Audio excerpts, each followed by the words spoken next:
لوگوں سے عزتیں تلاش کرتے ہو تو وہ کیا تمہیں عزت دیں گے؟ وہ تو کل اچھا کہتے ہیں، پرسوں برا کہنے لگ جاتے ہیں۔ لوگوں کے سامنے گڈ بک میں آنا چاہو گے تو وہ تو سویرے تمہارے بارے میں کچھ کہیں گے، شام کچھ اور کہیں گے۔ اپنی روحانی زندگی آباد کریں، اپنے مسلح کو وقت دیں، اور دنیا سے چھپ کر، اس موبائل کو بند کر کے، اور اپنے آپ سے بھی چھپ کے اور تنہا ہو کے، چھپا کے سارا کچھ اپنے آنسو اپنے رب کی بارگاہ میں پیش کریں، اس کے حضور حاضری دیں۔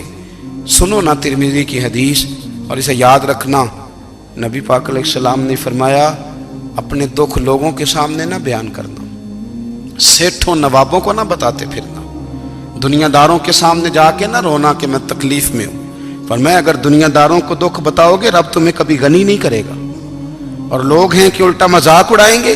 آپ کی جس سے بڑی پکی یاری ہے نا، پکی، وہ تب تک پکی ہے جب تک آپ نے 50,000 مانگا نہیں، اور جس وقت آپ نے کہہ دیا کہ میں مجبور ہوں میری مدد کر، تو پھر ختم ہو گئی دوستی۔ لوگوں کی تعلقات آپ کے ساتھ تب تک ہیں جب تک آپ ان سے کوئی ضرورت وابستہ نہیں کرتے۔ کریم محبوب فرمانے لگے بندوں کے سامنے دکھ نہ بیان کرنا، اللہ تجھے کبھی غنی نہیں کرے گا۔ تو اپنے دکھ اپنے رب کو بتا، تو دعائیں مانگ، تو اس کی بارگاہ میں حاضر ہو، تو اس کے حضور عرض کر۔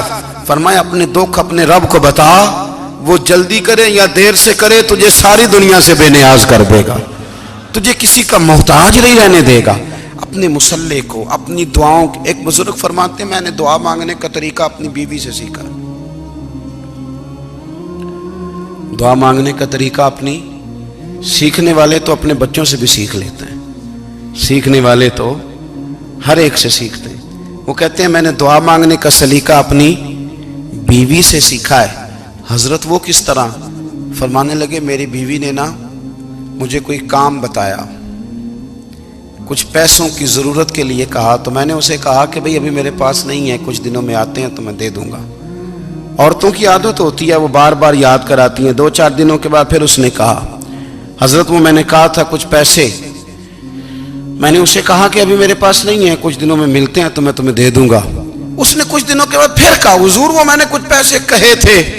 فرماتے میں نے ڈانٹ دیا، میں نے کہا کہ کیا تو روز مجھے شرمندہ کرتی ہے، کہا نا میرے پاس نہیں ہے، ہوں گے تو دے دوں گا، تو روز یاد کراتی ہے۔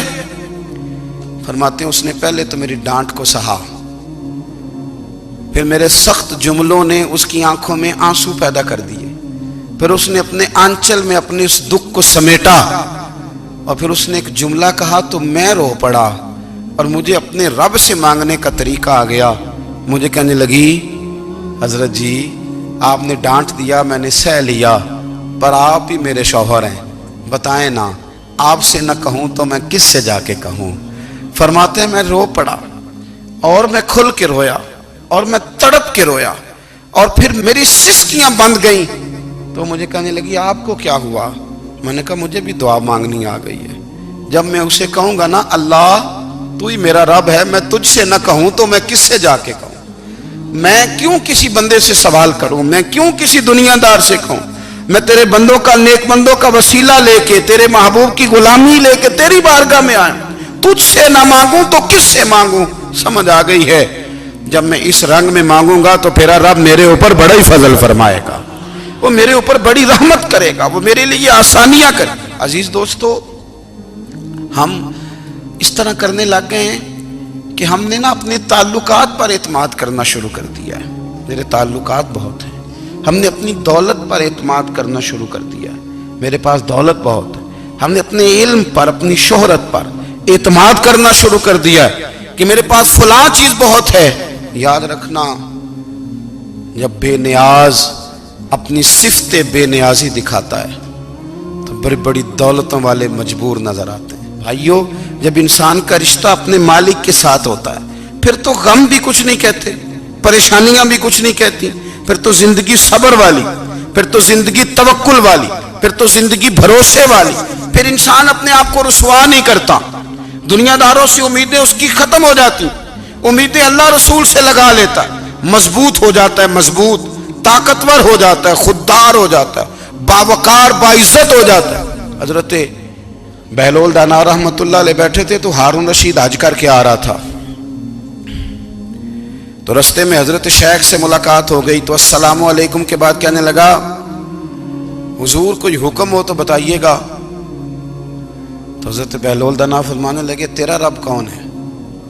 اس نے کہا اللہ. تو فرمایا میرا کون ہے؟ کہا اللہ. فرمانے لگے تو بڑا ہی بیوقوف ہے، کیا تو یہ سمجھتا ہے کہ رب ہارون رشید کو تو دے گا اور بہلول دانا کو بھول جائے گا؟ تیرا بھی وہی رب ہے، میرا بھی وہی رب ہے.